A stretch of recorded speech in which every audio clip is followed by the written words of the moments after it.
gestores de bibliografía más utilizadas, ¿no?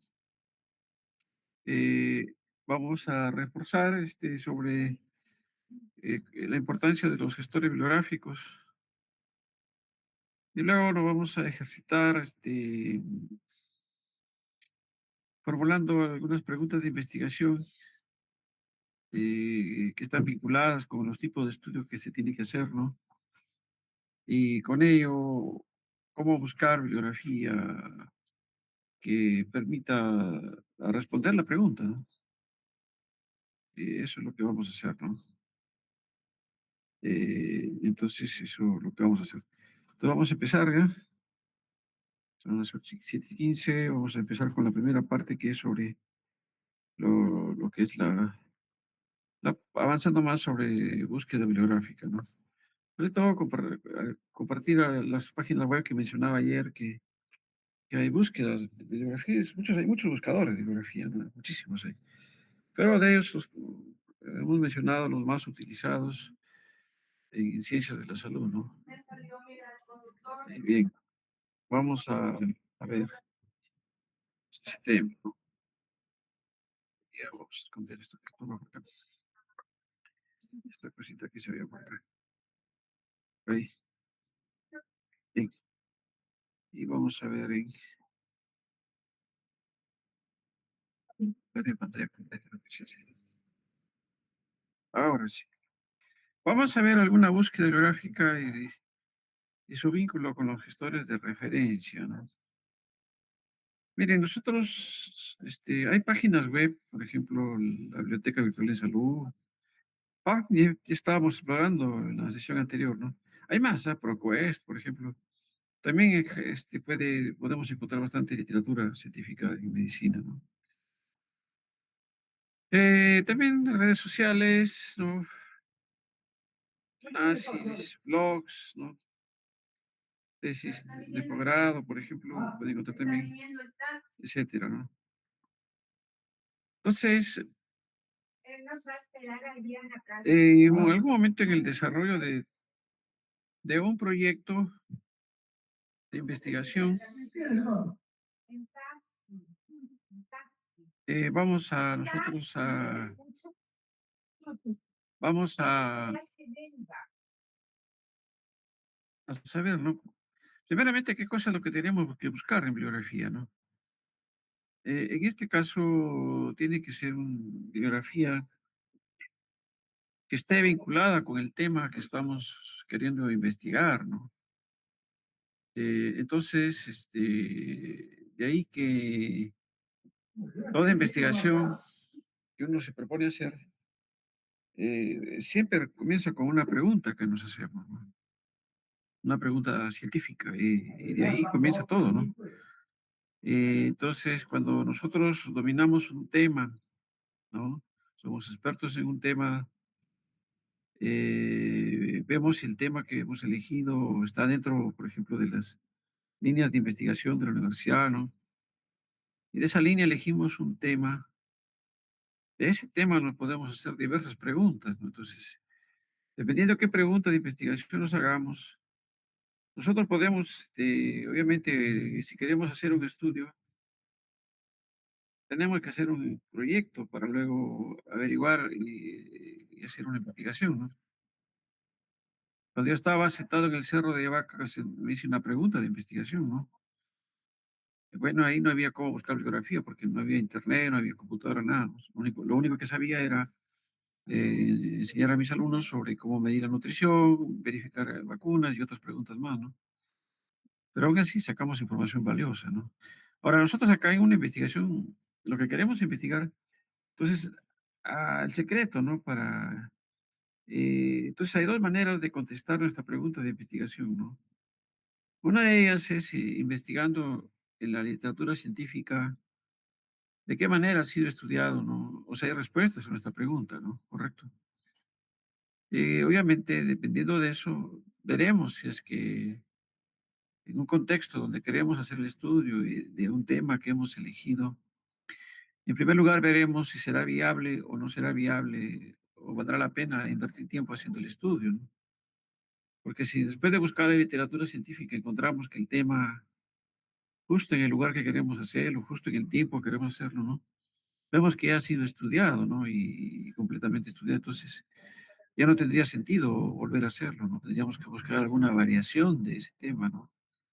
Por eso el qué es importante, ¿no? Entonces yo me hago una pregunta, respondiendo a la pregunta, ¿qué cosa busco?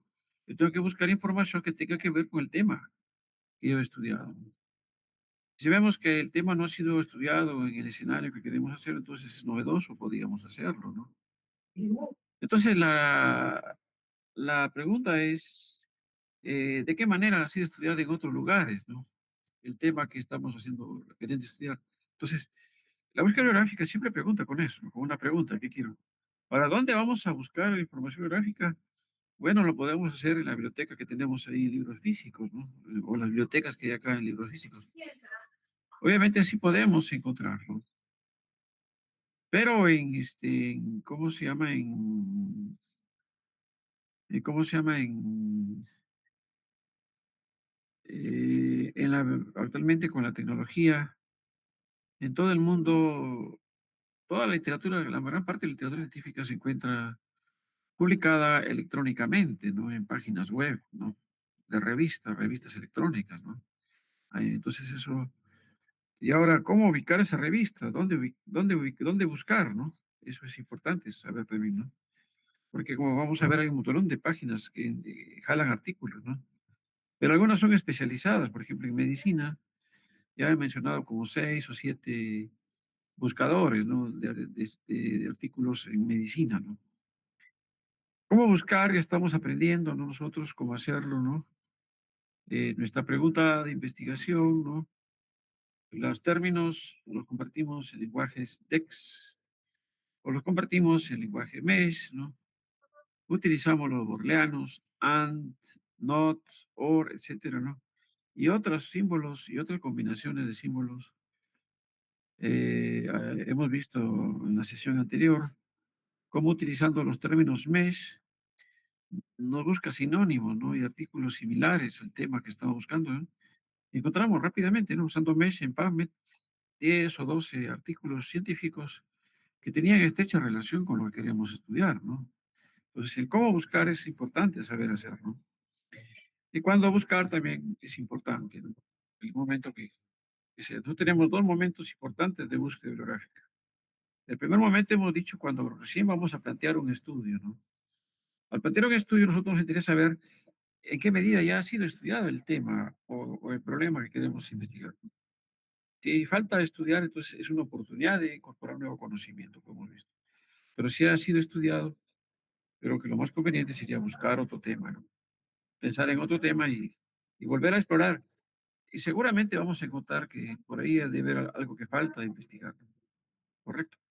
Y el segundo momento para investigar bibliografía es cuando más adelante lo vamos a repetir otra vez, cuando armemos un proyecto de investigación, ¿no? Cuando armemos un proyecto de investigación, nosotros vamos a hacer una pregunta, la vamos a responder con objetivos, ¿no? La vamos a responder con hipótesis de repente.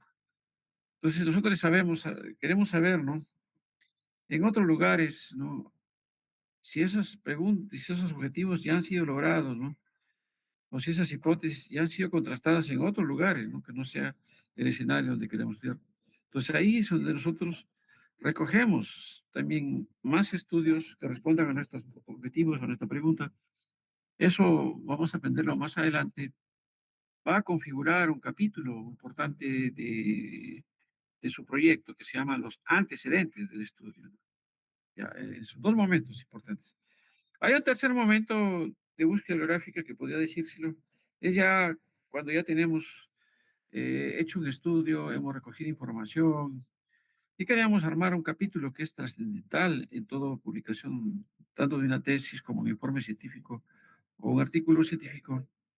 El tercer momento de búsqueda, lo vamos a ver más adelante, es cuando queremos hacer la discusión de un artículo científico.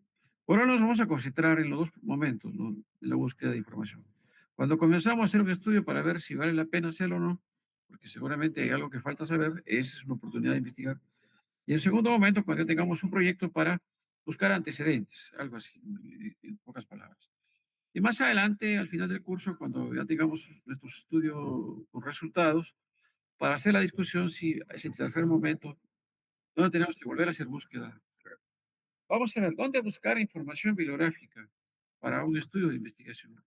Entonces, en Internet hay muchísimas páginas web, ¿no? APS, Journal, ¿no? Artisco, ASME, Access, Blogmer, vean ustedes, Cambridge, EBSCO, por ejemplo, tiene una buena base de servicios, ¿no? Emerald Insight, etcétera, ¿no? Grove, Fulltext, Finder, Hey Online, hay un montón de páginas, ¿no? Web, ven ustedes que nos pueden llevar información, ¿no? Bloomberg, Nature, y eso va a depender, Oxford Journals, qué sé yo, ¿no? ProQuest, por ejemplo, ¿no? Science, Sevier, etcétera, ¿no? Cival, Springer, Scopus, Finder, hay muchos, ¿ya? Es que tenemos Taylor, Wiley, Well Science, por ejemplo, ¿no? Son páginas web de buscadores de información. Una página web importante que tiene información de literatura científica de toda Latinoamérica, ¿no? Argentina, Bolivia, Ecuador, Uruguay, incluso España, ¿no? Cielo es una fuente de literatura en lengua española, ¿no? Y portuguesa, ¿no? Eh, Otra más es Justor también. Tiene su panel de búsqueda por palabras claves, ¿no? Ven ustedes, y así, ¿no? Redalic, por ejemplo, es otra fuente de búsqueda de información. Tiene 1.400 revistas en líneas. Tiene casi un millón de artículos científicos. Ven usted, Redalic es una buena fuente. Lilacs, que es literatura norteamericana de la OPS, también tiene información vean ustedes, 26 países, 916 revistas, cerca de 995.000 registros, ¿no? 571.000 textos hay. Journal Office System, también hay otro buscador también acá. Hay un montón de páginas, ¿no? Eh, y en la National Library of Medicina, que el PubMed es el que hemos estado manipulando en la sesión anterior, ¿no? Obviamente, Science Direct también, o Scopus también. Tiene muchísima información, ¿no? Para eso, todo en medicina. PubMed es una base de datos que ya le hemos manipulado, ¿no? Miren, hasta te sabía, tiene 19 millones de referencias, artículos de publicaciones. Miren ustedes la cantidad que tiene, ¿no? En 37 idiomas, ¿no? Uf, tiene el 90% en inglés, vean ustedes, y así, ¿no? Ya le hemos dicho, es el más buscado, ¿no? PubMed es de Estados Unidos, de la Librería Nacional de Medicina de Estados Unidos, ¿no? Tiene, pues, información en medicina, en ciencia de la salud bastante. Bueno, buscan por fecha, por texto completo, por abstract, por idiomas, tipo de artículo, grupo de etario, idiomas. Hay varios links para filtrar información, ¿no? Entonces ingresamos a PubMed, la página que les envío yo. Y aquí tenemos una búsqueda, si tenemos en términos con bibliografía avanzada, podemos buscar nosotros, ¿no? Totalmente, aquí está la página web, ¿no? Yo puedo buscar en la base de datos, manipular cualquiera de estos botones, ¿no? Hay un montón de opciones, ¿no? Hay opciones, se puede hacer un montón de funciones, tiene límites de búsqueda, puedo buscar todos los campos, puedo configurar. Dentro de la misma página hay links para buscar datos, ¿ya? Títulos. Hemos visto la importancia del MESH, ¿no? Medical Subject Headings. Es un vocabulario médico científico de terminología controlada por esta Librería Nacional de Medicina de Estados Unidos, ¿no? Para diferentes bases, ¿no? Permite indizar con estos términos y permite recuperar citas de las bases de datos, ¿no? Tiene 22.000 términos, tienen, trata de representar los conceptos principales tratados en la cita, por eso que nos jala la literatura importante, ¿no? Por un solo descriptor, todos los años se actualiza, todos los años se revisa, ¿no? Por eso que hay que saber usar esto para encontrar biografía. Hemos entrado a MEF, ¿no? Mesh, ¿no? Y a través de él ya lo hemos configurado, ¿no? vamos a Mesh, ¿no? Y buscamos ahí, ¿no? Y en Mesh ponemos el título y hemos dicho que vemos cómo se manipulaba, ¿no? Le vamos introduciendo en una ventana a la derecha los términos text, ¿no? Y él busca sinónimos, ¿no? Y parecidos y nos jala la información. LILACS es una base latinoamericana de información también de la OPS, en América Latina de Ciencias de la Salud, Olivirene, ¿no? 1.100 revistas, casi 480.000 registros, vean ustedes, de español, 41% es portugués, utilizan términos DEX, ¿se acuerdan? Ya sabemos qué es eso.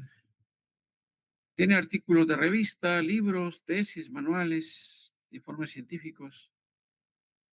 Utiliza los DEX, ¿no? Creada en 3 idiomas, ¿no?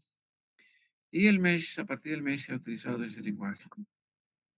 Pues nosotros buscamos, tiene campos para buscar por palabras, por asunto, límites, autores. Todo eso se puede ver en Linux, por ejemplo.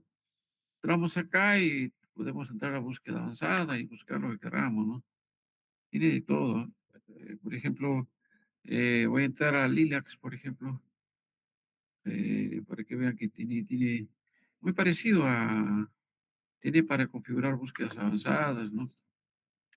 Google, estamos acá, solamente está vinculado con inteligencia artificial. Lilacs, por ejemplo, Lilacs buscador, vean ustedes.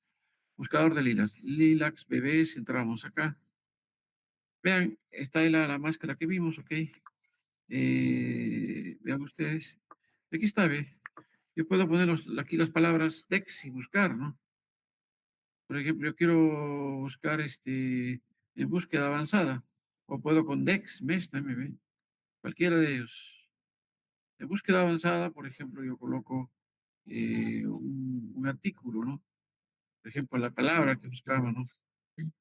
Por ejemplo, buscamos la palabra, eh, por ejemplo, quiero saber, depende de qué me pregunte, pues, ¿no? Si ustedes hacen una pregunta científica, esa pregunta tiene términos, ¿no? Que lo buscamos, ¿no? Depende de qué queramos investigar, ¿no? Por ejemplo, queremos saber sobre automedicación, ¿no? Automedicación, a ver, buscamos. Y le agregamos, y, eh, factores de riesgo, por ejemplo. Factores de riesgo, ¿no? Listo. O factores asociados, ¿no? Buscamos, ¿no? Automedicación. Ustedes, si automóvilamente alguna fórmula para Lilacs es automedicación para factores de riesgo. Tiene 99 artículos, vean ustedes. En Lilacs, en la BBS hay 455 artículos. Miren, factores asociados a automedicación, prevalencia de automedicación en inglés, por supuesto, ¿no? Algunas veces está vinculado con otras, con Lilac, MedLife, está vinculado con MedLife, vean ustedes. Algunas páginas están vinculadas, ¿no? Algunas están en MedLife, de las 66 que encontraba, ¿ve? Lilac 66, MedLife 25, pero encontró que hay otras páginas también, ¿ve? Entonces, ven ustedes, yo tengo bastante información, ¿no? Del tema, ¿no? Me busca toda a multiesquelética, ¿no? Yo tengo que filtrar, pues, ahí las revistas, ¿no? Entonces, el Lilacs me permite buscar, ¿no? De eso, ¿no? Nosotros, nos basamos en eso, ¿no? Eh, entonces, el Lilacs, como le digo, hemos buscado y búsqueda avanzada. Tiene estudios clínicos, síntesis, revistas, informes técnicos, tesis. Todo esto tiene esta fuente, ¿no? Tiene producción científica, ¿no? Sobre desarrollo sostenible, un montón de cosas tiene. Está vinculada con DOI, en IH, ¿no? Tiene mucho tiempo, ¿no? Hay formularios para búsqueda, hay una palabra, ¿no? Podemos ponerle todas las palabras, ¿no? Por ejemplo, neumonía o bronquiolitis. Miren ustedes, yo puedo tomar eso y encuentro artículos ahí, ¿no?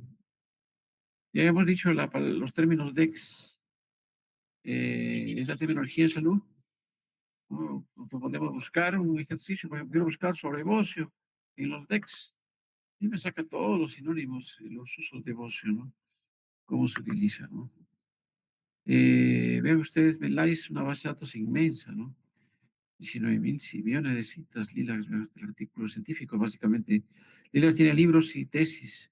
Medline básicamente tiene artículos científicos, ¿no? 1% de América Latina, ¿no? En cambio, Lilas tiene, la mayoría son de América Latina, ¿no? En Medline funciona DEX, en Lilas funciona DEX, en Medline funciona muy bien MES, hemos visto, ¿no? Lilas tiene que ver términos de ciencia de la salud, investigación biomédica, Medline, ¿no? En español, en inglés, 90%, ven ustedes. Cielo es una fuente también de datos en salud, también trabaja en Brasil, ¿no? Eh, tiene formato, tenemos en Perú también un capítulo, ¿no? Cielo, ¿no? Eh, podemos buscar de Perú, ¿no? Podemos buscar en cualquier parte, ¿no? El cielo también ya tiene un buscador, tiene una búsqueda avanzada también usando Borleano, ¿se acuerdan, no? Aquí está estrés y ansiedad, ¿eh? Y me busca, yo pongo las palabras clave en Dex y lo busco, ¿no? Ansiedad y estrés, ¿no? Y me busca, encuentra una cantidad de artículos. Tiene filtros también, ¿no? Tiene todo, ¿no? Recordando lo que vimos los operadores borrelianos, OR, busca ambas cosas, ¿no? AND, busca que tengan ambas cosas, ¿no? Casco y bicicleta, por ejemplo, ¿no? Que tenga las dos palabras, ¿no? Estén, estas dos palabras pueden estar en el título del artículo, en el abstract, en las palabras claves o en el cuerpo del artículo científico, ¿no? Puede estar esos términos, ¿no? Si están esas dos palabras, lo jala el artículo, ¿no? Como operadores. El uso de not, que excluye el otro, ¿no? Obviamente busco todo lo que tenga A, pero no nada de B, no puedo yo ocultar eso, ¿no? Entonces, busca términos con coincidentes, and or not, ¿no? Se escriben en mayúsculas, ya, eso es importante, ¿no? Por ejemplo, puedo buscar cáncer de pulmón con que tenga las dos, o cáncer o que tenga pulmón, me busca también. Pero buscar cáncer, pero no que no tenga pulmón. Eso lo puede con esas palabras, ¿no? Hay más, hay truncamientos de proximidad, hay un montón de formulitas que podemos utilizar para buscar más datos, ¿no? Todos buscamos por títulos, bueno, resumen, título, resumen, texto completo, publicación, fecha de publicación, etcétera. Todo eso está en la página web de cada buscador que uno puede filtrar ahí lo que quiere, ¿no? Podemos nosotros hacer una sola pregunta y juntarlo, ¿no? Por ejemplo, ¿no? Población, intervención, el diseño, ¿no? Ciclismo, ciclista, biciclista, estoy usando truncadores acá, estoy usando horno, cualquiera de ellos que me busque, y intervención Helmet, uso de cálculo, de lo mismo, ¿no? Helmet o Head Protective Devices, por ejemplo, son sinónimos, o Helmet, y diseño estudio, ¿no? Por ejemplo, Cochrane, por ejemplo, buscando, en este caso, revisiones sistemáticas de Cochrane, por ejemplo, ¿no? O ensayos en Cochrane, ¿no? Experimentos, ¿no? Yo busco, yo hago clic y me jala todo, ¿no? Yo puedo buscar, veo que ustedes, esto con esto y esto, armar fórmulas diferentes, yo con esto de búsqueda, ¿no? Manualmente lo puedo hacer, ¿no?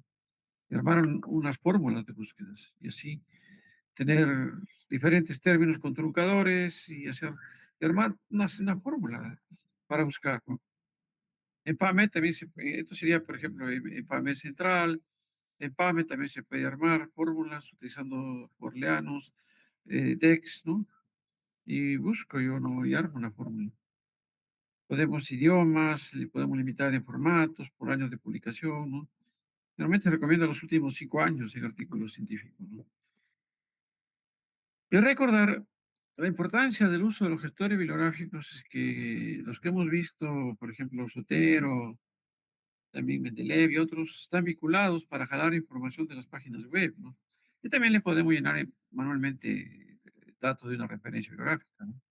Para la biblioteca encuentran un libro, sacan o una revista de la biblioteca y lo pueden eso meter en el gestor también manualmente, ¿no? Y llenan los campos y los datos del autor y ya lo puede citar, ¿no? Y ya queda para siempre, ¿no? Todos los gestores ayudan de su base de datos personal, podemos crear, mantener, organizar y dar forma a referencias bibliográficas y nos ayuda bastante, ¿no? En un ratito en las tareas de citar, hemos visto que en segundos, milisegundos, nos coloca el número de la cita, nos coloca el estilo que queramos, ¿no? Cada vez hay más cantidad de información exponencial, ¿no? Y ya no se estila a utilizar, hacer referencias manualmente, totalmente. Ya eso ya pasó de moda. Ya. Realmente hay que usar gestores, ¿no? El tema de la bibliografía es sumamente engorroso, a veces hacerlo a mano. Por eso los problemas de identificación y búsqueda se dan de organización de la información centrada. Entonces, por eso que nosotros cuando hacemos revisión bibliográfica, es una tarea que requiere más inversión en tiempo y esfuerzo del trabajo de un investigador. Y los gestores nos ayudan a hacer todo más rápido, ¿ya? Entonces, aquí es importante, ¿por qué tengo que citar yo cuando yo saco, por ejemplo, una idea de un autor, ya sea en físico de la biblioteca o ya sea lo cite de un formato electrónico de una página web, una revista, ¿no? Es importante referir de dónde he sacado eso, ¿ya? Nosotros sabemos que cuando alguien publica algo, esa es idea del autor. Tenemos que citar que es idea de otro lo que escribamos, porque si no citamos, todos los que leen lo que escribimos asumen que lo que no tenemos citado son nuestras ideas, ¿me entiendes? Por ejemplo, ¿no? Le voy a decir acá, que estoy escribiendo un artículo ahorita, donde está pensamiento moral, miren ustedes. Yo estoy escribiendo este artículo que ya está por ser lanzado. Pero ustedes, en el resumen no hay problema, porque ese es un resumen, ¿no? Eso es un resumen de todo el artículo, eso no hay problema. Aquí comienza lo que tenemos que citar. Por ejemplo, ¿no? En todas partes, alcanzar todo este párrafo, por ejemplo, yo lo he escrito, ¿no?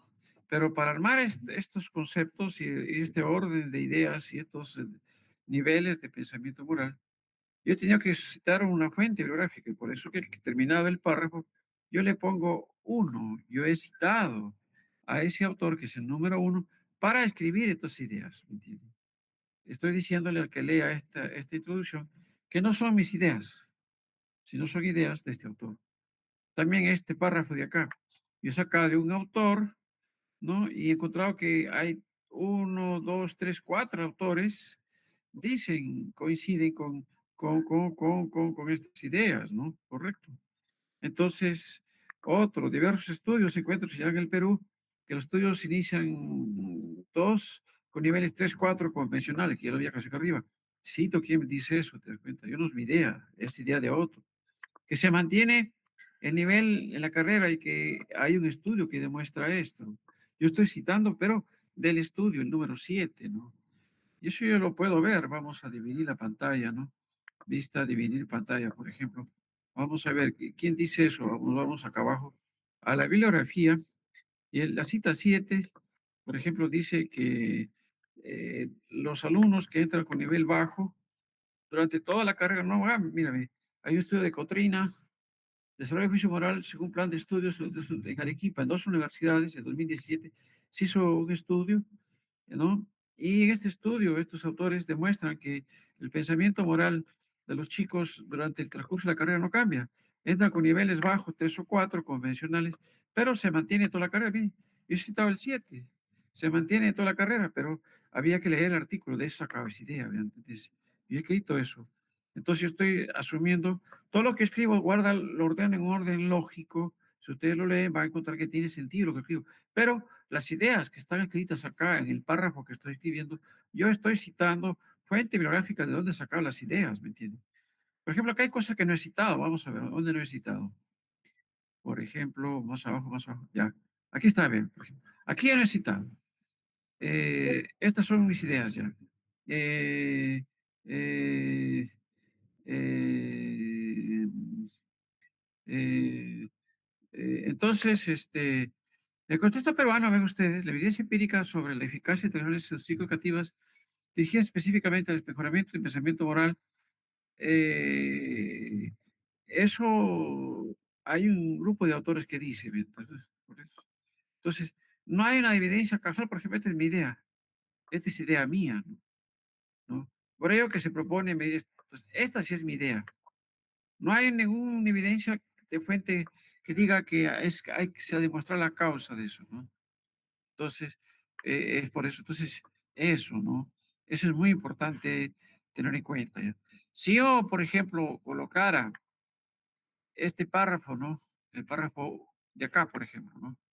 Y no citara a estos autores, entonces, si no hubiera esto, por ejemplo, 2 y 5 no hubiera yo pues escrito acá, entonces el que lee este artículo, si no ve una referencia, asume que son ideas del doctor Víctor Ocaña, se dan cuenta, porque es el autor que está redactando este artículo, ¿no? Pero después, con softwares que ven el plagio, van a descubrir que esta no es mi idea, sino es idea de 4 autores.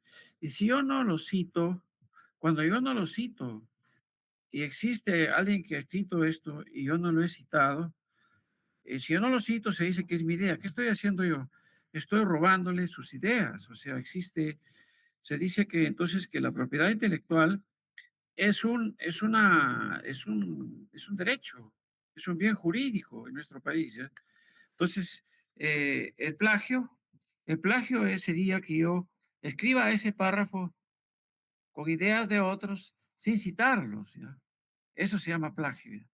Eso se llama plagiar. O sea, yo hubiese puesto las ideas que están ahí y no hubiese puesto el numerito citando los autores, o depende qué tipo de citación hacemos, ¿no? Entonces estoy haciendo plagio. Cuando se descubra y van a comprobar que esas no son mis ideas, sino son de los autores, solo que no los he citado, entonces estoy incurriendo en un delito. Yo me he apropiado, he robado las ideas de otros, por eso que se dice que el plagio en nuestro país es un delito, por eso hay que tener cuidado, ¿ya?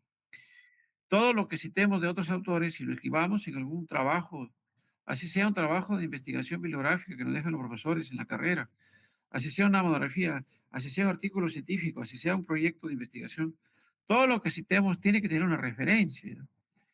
Los análisis que hagamos nosotros de lo que leemos, eso sí son nuestras ideas, ¿no? ¿No? O las conclusiones que hagamos de lo que revisamos, esas son nuestras ideas, ¿ya? Por supuesto, ¿no? Entonces, es por eso que, ¿por qué es necesario referenciar la fuente que se ha consultado? Primeramente, para protegernos de plagio, que es un delito. Ustedes han escuchado hablar de famosas personas, ¿no?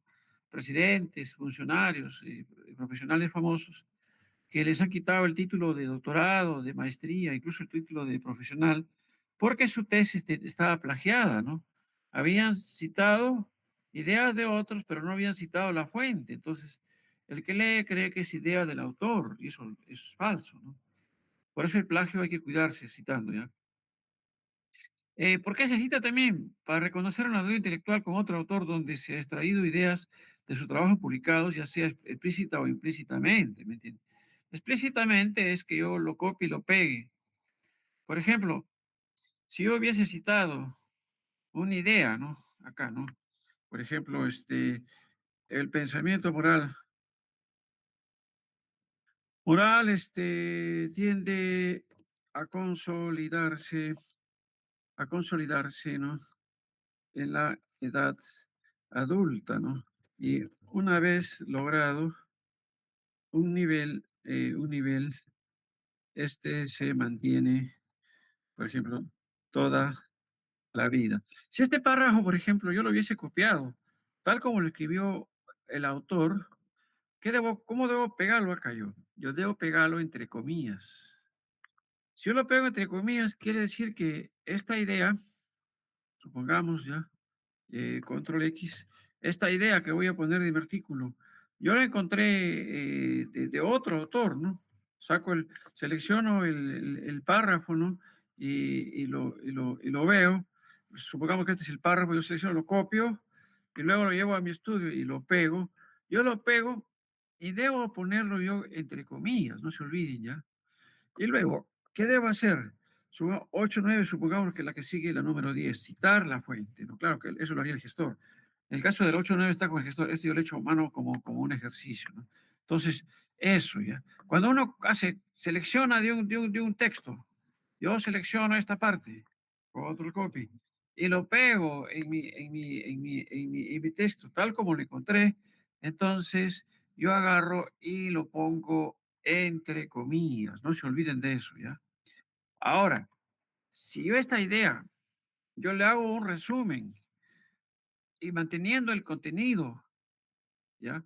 Y lo escribo de nuevo, manteniendo el contenido, lo escribo de nuevo, ¿no?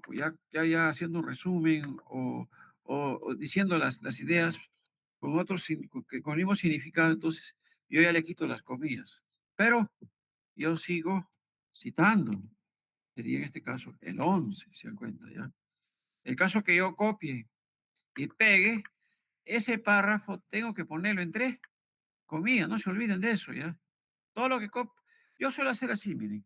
Cuando encuentro cosas interesantes de un artículo, copio el párrafo, todo el párrafo que me interesa, y lo pego y le pongo entre comillas. Después me pongo a analizar, ¿ya? Es lo que suelo hacer yo. Me pongo a revisar lo que he escrito entre comillas, le hago un resumen o saco una idea que represente ese mismo concepto que está ahí y luego le quito las comillas, pero ¿qué cosa no le quito? La fuente. Si yo lo parafraseo y le cambio, parafrasear significa escribir lo mismo, pero con otras palabras, ¿no? Que no cambie la idea. Yo lo puedo parafrasear, lo puedo resumir, pero no dejo de citar la fuente de donde saqué el número 10, de igual manera el otro, ¿ya? Pero si yo no hago eso, yo lo dejo entre comillas, igualito el otro. Si yo no hago eso, yo lo dejo entre comillas, ¿no? Correcto, ¿no? Lo dejo entre comillas igual que el otro, ¿ya? Eso es muy importante tener en cuenta, ¿ya? ¿Ya? Por eso es que estas recomendaciones desde ahora se las digo, ¿ya? Hay que citar cuando hacemos control copy, control V, comillas. Y si colocamos una idea central que es un resumen, no hay problema, se escribe, pero no hay que dejar citar con un numerito, si es Vancouver, ¿no? Porque estamos reconociendo una deuda intelectual con otro autor, ¿no? También, ¿para qué es bueno citar? Para los que leen el artículo, identifiquen esa cita que he hecho yo y recuperan las fuentes para usarlas para su propio uso, ¿no? Y para apoyar hechos específicos o afirmaciones que se hacen en el trabajo y demostrar que este tiene una base sustancial verdadera. Por ejemplo, ¿cómo estoy apoyando yo esta cuarta cosa? Míreme, cuando yo cito 8 y 9, cuanto más autores cito que dicen una idea, es más creíble. Por ejemplo, acá arriba, yo he citado tres autores acá, cuatro autores, mire. Aquí he citado este parrafito, dice, los estudios sugieren que la pérdida de sentido de la vida, la autorregulación moral debilitada y posteriores distorsiones cognitivas son capaces de contribuir al malestar psicosocial, a la normalización de la violencia, a la legitimación de efectos sociales. Esto lo dicen estos cinco autores, cuatro autores. Esta es una idea consistente porque coinciden muchos autores en afirmar lo mismo. Tiene más peso que lo que dice un solo autor, se dan cuenta, ¿no? Por eso que es importante citar. Y hay maneras que vamos a aprender cómo se cita así, para no poner muchos números, ¿no? Del 2 al 5, por ejemplo, ¿no? Eso se puede configurar en el Sotero también, ¿ya? Esas son recomendaciones clave que desde ahora tenemos que tenerlas en cuenta cada vez que redactemos algún artículo, ¿ya? Hay que citar, ¿ya? No olvidarse, ¿ya? ¿Por qué es necesario citar la fuente que se han consultado? Citar es poner en evidencia una prueba, una autoría.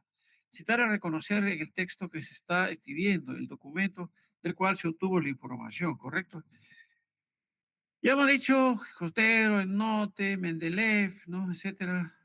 Hay un montón de gestores bibliográficos, ¿no? Eh, los gestores bibliográficos ayudan a los usuarios en la utilización de gestores bibliográficos, en la creación de bases de datos bibliográficos, ¿no? El Note, también Sotero.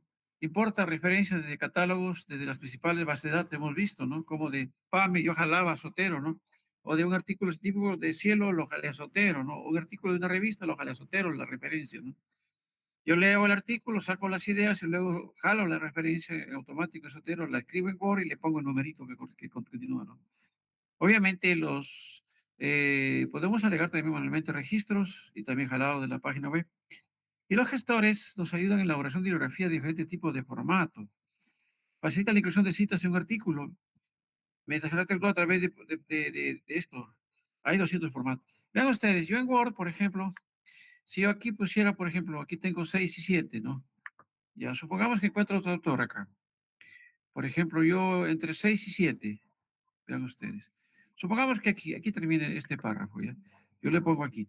Entonces yo lo cito y encuentro que este parrafito de acá también lo dice otro autor. Voy a oír Sotero para que vean ustedes qué ocurre, ¿ya? Yo le agrego un parrafito de otro autor ahí, por ejemplo. Vamos a ver. Voy a poner esto, ¿ya? Le agrego de Sotero, no, no, hasta arriba, donde está pensamiento moral, por ejemplo. Pensamiento moral. Supongamos que yo agregué, encontré un artículo eh, acá, supongamos, pensamiento moral moral en ancianos, supongamos. Quiero citar eso. Ya, listo. Algún artículo que haya, a ver, busquemos. Ya, Madura. Aquí hay un artículo, ¿ve? Las personas, ¿no? La cumbre de la planeación del pensamiento moral en PubMed Central, por ejemplo, ¿ve? Entonces, aquí está, ¿ve? Voy a ver este artículo, ¿no? En la cumbre, ¿no? Lo máximo. Entonces yo agarro y lo llevo a Sotero, ¿no? El máximo encubrimiento en la ancianidad. Entonces yo lo jalo a Sotero, a esto, y encuentro ahí, por ejemplo, ¿no? Pensamiento moral. Yo leo el artículo y veo esa idea, ¿no? Leo el artículo, lo leo en inglés, etcétera, ¿no? Le digo, ya lo jaló, la efectividad de esta dirección, por ejemplo, ¿no? Entonces, eh, entonces, eh, eh, por ejemplo,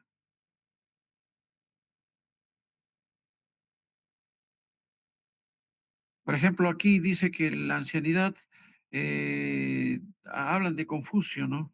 Hablan de la filosofía de ellos, que se consolida en la ancianidad, por ejemplo, ¿no? En inglés. Entonces yo lo pongo acá eso. Yo voy a citar esa parte. Supongamos que este parrafito mencionaba, ¿no? Y listo. Yo agarro, esa es la idea que saco de ahí en castellano. Yo lo cito. Vean qué pasa. Aquí está el número 6 y aquí está el número 7. Vean ustedes, yo agarro y lo cito en Sotero ahí y lo voy a poner. Aquí está, ¿ve? De sumido moral. Yo lo agrego ahí, vean, estaba en 6 o 7. Me pone la cita 7 acá. ¿Y qué pasó con el resto? 8 el 7 se convirtió en 8, el 8 en 9. Y para adelante toditos se corrieron un número, hasta el número 30, ¿me entienden? O sea, en automático me corren los números, ¿ya? Ahora sí me entendieron, ¿no? En automático me corren los números, ¿no? Entonces yo he hecho eso, vean ustedes, ¿no? Eso hacen los gestores bibliográficos. Y ya, si lo hiciera a mano, imagínense, correr todos los números para abajo, ucha, cuánto tiempo se perdería. Con el gestor bibliográfico en automático, corre para abajo los números cuando agregamos una fuente nueva, ¿no? Si yo estaba en el número 6, agrego una, la que sigue será 7 y la que era 7 se convierte en 8 y la que era 8 se convierte en 9 y así sucesivamente. Corre los números, ¿ya? Y ordena. Entonces, por eso es que podemos, este tipo de formato, ¿no? Podemos incluir citas de un artículo mientras se redacta en Word. Rápidamente lo podemos hacer, ¿no? Y hay bastantes, ¿no? Entonces, los programas de gestión bibliográfica son bastantes, ¿no? Hay varios, Sotero, EndNote, qué sé yo, ¿no? Entonces, el gestor nos crea, mantiene la bibliografía, hagamos referencias, importa, exporta referencias, organiza referencias, nos permite redactar, citar mientras se escribe el artículo, ¿ve? Intercalar citas, generar notas de pie. O sea, todo se puede hacer con los gestores, ¿ya? No, hay más, EndNote, tenemos Sotero, son muchos más, ¿ya? Aquí tenemos diferentes. Yo empleo el más popular de todos, ¿no? Entonces, y eso es importante, ¿no? Recordar, ¿no? Eso quería reforzar, ¿no? Entonces yo cierro esto. No, no, no, no, no, no, voy atrás. Entonces tengo que borrarle lo que le agregué. Y lo guardé entonces yo le borré, voy a sacar esto que distorsiona acá. Yo le borré, ¿no? Más arriba, más arriba. Y le puse unas cosas que no debía estar. Era esto. Yo le volé esto. Le haré esto. Tengo que desaparecer acá. Listo. Y tengo que jalar esta fuente bibliográfica que es la 7. Yo la voy a borrar. Cuando quiero borrarla, a la segunda se borra. Listo. Y lo dejo como estaba. Era para demostrar que, mira, ahora sí lo actualizo, me volé esa y le digo actualizar. Mira, las 6, las 7. Actualizo. Vean ustedes. Y volvió a recuperar el número 7. ¿Cómo actualizar? Con refresh. El Sotero me arregló y me recuperó otra vez, que era 7, que era 8, lo convirtió en 7. Todo eso se puede hacer. Yo elimino una cita y me corrige al revés, para atrás, se dan cuenta. Todo eso me agiliza, pues, la redacción, se dan cuenta, ¿ve? Ya aparece el numerito, ¿ve? Como debe estar, ¿no? Y eso es muy importante. Guardo esto, ya lo recuperé y lo actualicé. Entonces, vean ustedes, entonces, eso es sumamente importante tener en cuenta, entonces, para la citación de bibliografías, ¿ya? Ahora, brevemente, voy a hacer algún ejercicio sobre aplicativo, sobre tipo de preguntas que podemos hacernos para hacer un estudio, ¿ya? Porque hemos dicho que es importante hacerse preguntas. Decía, ¿no? Preguntando se llega a Roma, ¿no? Preguntando se llega a la verdad, ¿no? Cuando estaba el cerro de Calvario, el que está encima de Ayabaca, en la cruz arriba, miró el horizonte hacia Ecuador y me hice una pregunta. Y cuando me fui a la zona a levantar la información, me encontré con la verdad. Había mucha desnutrición, con ciertas características, y además había niños, bastante proporción de niños sin vacunar, vulnerables. Estaban vulnerables por dos razones, desnutridos y además no vacunados. Entonces, llegó un niño ecuatoriano con sarampión y contagió y se murieron 18 niños, ¿no? Uy, qué pena, ¿no? Si hubiesen hecho caso, no se hubiesen muerto 18 niños. Y como más de 200 personas se enfermaron 15 días en la cama. Uy. Entonces, si quiero, desde ahora, metámonos en la cabeza, ¿ya? Eh, las preguntas de investigación, nosotros nos hacemos preguntas, ¿ya? Cuando queremos saber algo y hacer un estudio, comenzamos haciéndose una pregunta de investigación. Son formulaciones claras y específicas y son las que guían el estudio, ¿ya? Depende de qué pregunta me hago yo, eso va a definir qué tipo de el estudio que voy a hacer. Por ejemplo, ¿no? Yo me hago una pregunta así. ¿Cuál es la prevalencia y características de la diabetes en la población adulta en Lima, Perú? Este es un término epidemiológico. Prevalencia es número de casos de diabetes entre la población total, multiplicado por 100. ¿Qué porcentaje de la población tiene diabetes? Pero le llaman prevalencia, ¿no? ¿Y qué características? O sea, ¿quiénes son los que son diabéticos, no? ¿Cómo son los que son diabéticos ustedes en Lima, Perú? ¿Qué tipo de estudio? Miren, usted ya me está señalando. Un diseño descriptivo. Voy a describir. Yo me hago otra pregunta, vean ustedes. ¿Existen diferencias significativas en los niveles de estrés entre empleados que trabajan desde casa y aquellos que trabajan en la oficina? Vean ustedes, cuando yo hago la pregunta, sí, si hay diferencias, me está hablando de un estudio comparativo, se dan cuenta. Miren, o sea, la pregunta ya me está señalando qué tipo de estudio podría hacerse, ¿no? Otro ejemplo, ¿cuál es la relación entre el consumo de redes sociales y el bienestar emocional de los adolescentes? Miren, es un estudio que ve relación. Podría ser un estudio correlacional. O sea, la forma como me pregunto yo sobre la realidad. Por ejemplo, cuando yo estaba en Ayabaca, ¿no? ¿Qué, qué características tiene las familias que cobijan niños, ¿no? Menores de 5 años, ¿no? Y ahí encontré, ¿no? Tienen niños desnutridos y tienen niños sin vacunar. Son dos resultados importantes de muchos que encontré ahí, ¿no? Encontré el resultado. Era un estudio descriptivo, ¿se cuenta? Pero la información fue valiosísima, ¿no? ¿Se cuenta? Ya, su relación. Otra pregunta. ¿Cómo afecta la implementación de programas de educación sexual en escuelas sobre conocimiento y comportamiento sexual de los estudiantes? Vean ustedes. Esto tiene un estudio causal, por ejemplo. Yo voy a intervenir, ¿no? Yo cojo una población y le enseño educación sexual, ¿no? Y veo cómo cambia el comportamiento de sus estudiantes, ¿no? Sexual. ¿Qué pasa con cómo se comportan los estudiantes que fueron educados sexualmente versus los estudiantes que no recibieron el curso? En el futuro, veré qué pasa, cuál es la conducta sexual de ellos, ¿no? Es un estudio diferente. Aquí hay que intervenir. Es un diseño, vean, de tipo causal, y así sucesivamente, ¿no? Otro, ¿qué factores influyen en el aumento de casos de dengue en Piura, por ejemplo? ¿Por qué es que se incrementan los números, está aumentando el número de casos? Es una pregunta. Es un estudio exploratorio que quiero saber, ¿no? Explicar por qué aumenta el dengue, vean usted. O sea, dependiendo qué me pregunte yo, más o menos podemos ir pensando qué tipo de diseño. O sea, la pregunta marca ya por sí sola un tipo de diseño. ¿Y para qué nos sirve que hagamos preguntas? Porque dependiendo qué pregunta nos hacemos, nosotros podemos configurar estos términos que tiene la pregunta, convertirlos en lenguaje DEX o en lenguaje MESH y luego buscar bibliografía, ¿no? Para ver qué respuestas hay ya. Entonces, voy a adelantar algunas ideas, ¿no? Porque, como ven ustedes, la pregunta de investigación se vincula ya con un diseño de estudio que podríamos hacer, ¿no? Entonces, tipo de estudios científicos que nosotros elijamos dependerá de las preguntas de investigación y objetivos. Eso vamos a ver más adelante. Aquí algunos tipos comunes, por ejemplo. Por ejemplo, en un estudio descriptivo se centra en describir magnitud y características de una población o cualquier fenómeno. No busca establecer relaciones causales ni comparaciones, simplemente quiere saber cuán grande y qué características tiene. Por ejemplo, ¿cuándo son útiles estos estudios descriptivos? Hace un tiempo atrás, ¿se acuerdan? Hubo un escándalo aquí en Piura. Ahorita tenemos un problema de aparición de leptospirosis en todo el país, ¿no? Nosotros nos podemos hacer una pregunta, ¿no?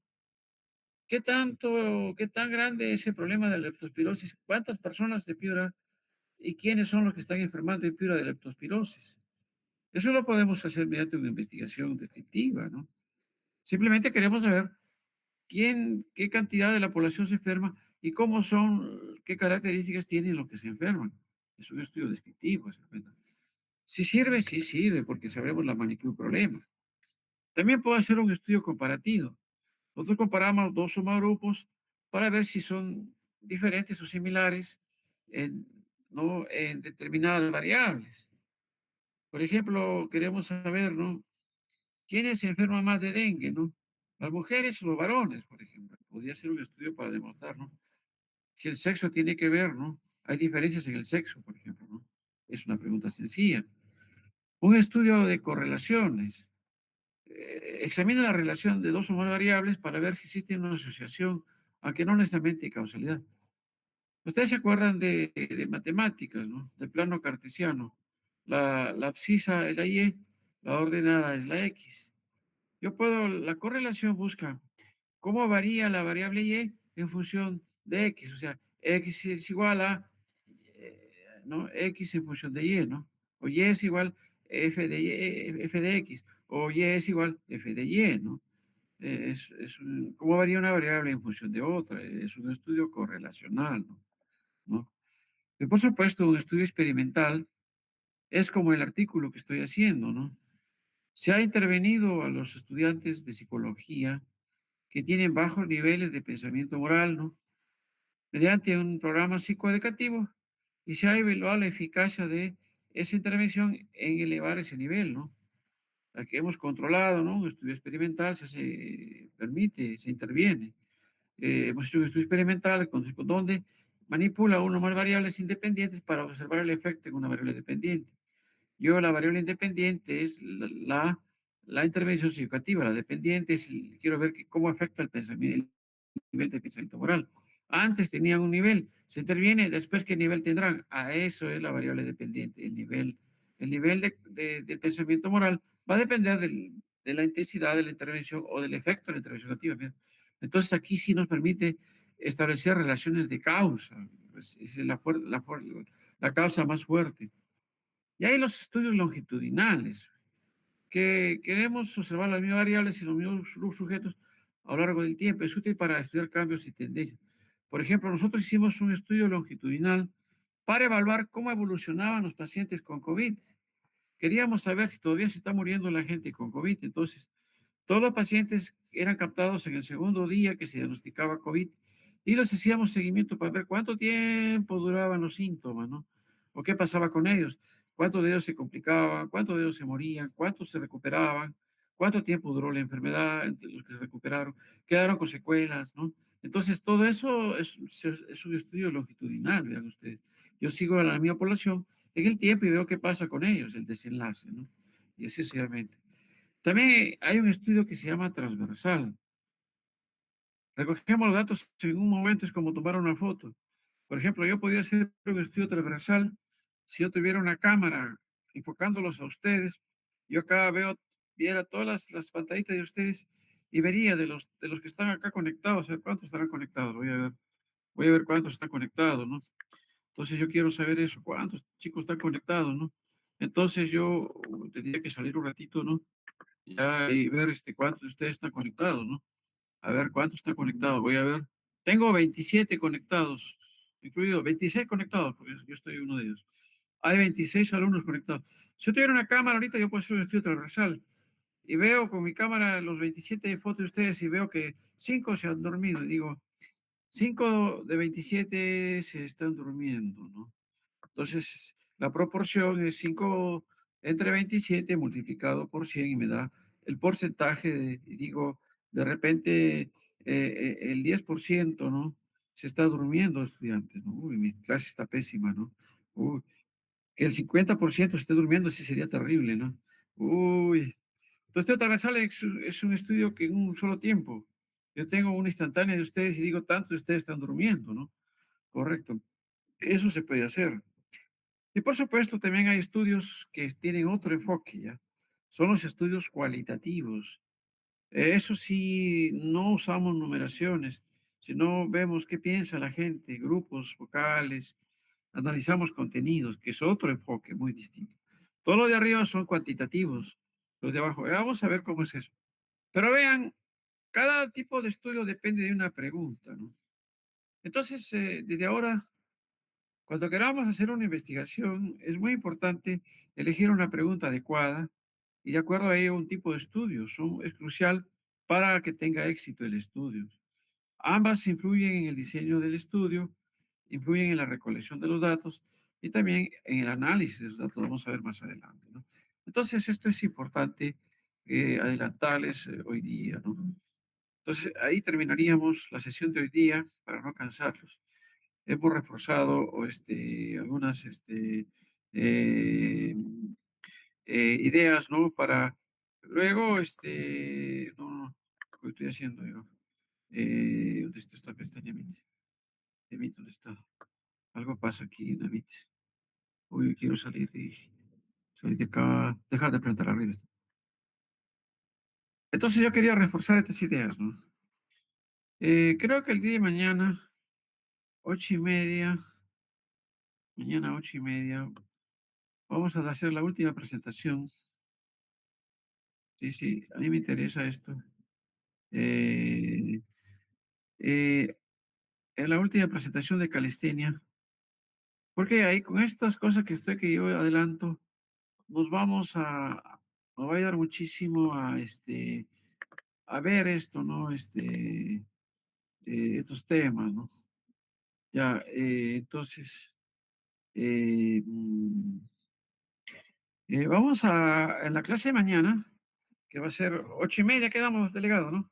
8:30, ¿no? Sí. Ya, ahí vamos a hacer una pregunta de investigación, ¿ya? Y vamos a aprender a ver, traigan alguna idea de investigación ustedes, ¿ya? La convertimos en una pregunta y nos vamos a entrenar en buscar en bibliografía para ver en qué medida ya se ha estudiado ese tema, para ver si el sol sale y nos dice, sí, aquí hay algo que falta estudiar, ¿no? ¿Se da cuenta? O el sol dice, no, ya está estudiado, busquen otro tema, ¿no?